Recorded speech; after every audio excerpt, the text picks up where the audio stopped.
Hello, ladies and gents, boys and girls, people of all ages, sexualities, and identities, and welcome back to another Doctor Who review. And today's Doctor Who review is none other than the episode, or audio as it is, Scapegoat. The Scapegoat. So, what is the Scapegoat about?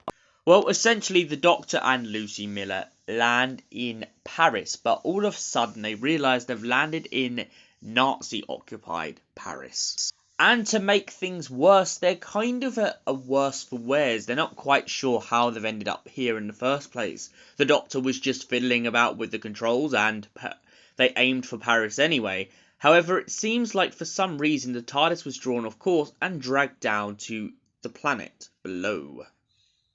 Now, of course, the Doctor also gets very suspicious once he realises that his TARDIS turns into a giant carousel. Eventually, the Doctor and Lucie find themselves getting split up, and Lucie gets put on stage by a group of goats. Yes, that is what I said, goats. Now, these goats are an alien life form who have been beheading one of their own as a sacrifice, part of their kind of very messed up culture.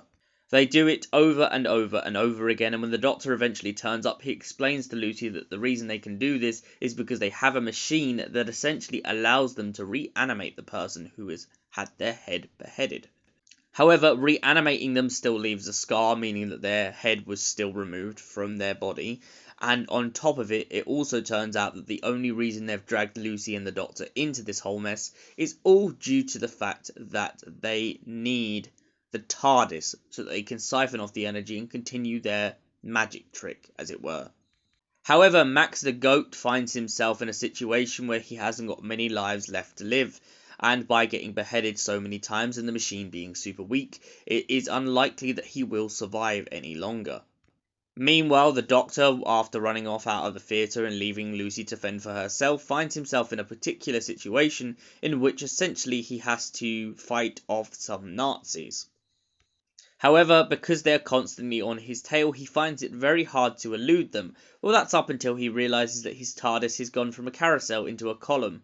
Yes, the TARDIS in this episode seems to have a fondness for actually using its chameleon circuit for some reason.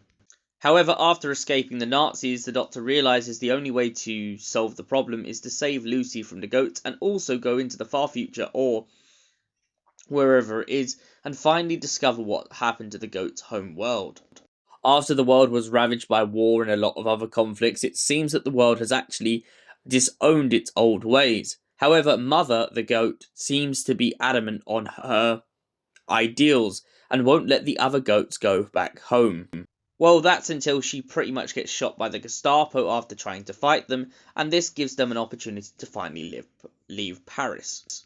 The Doctor returns Max and Doctor something back to their home world, but she finds herself feeling a little bit down when Max seems to be taking a tendency to other goats.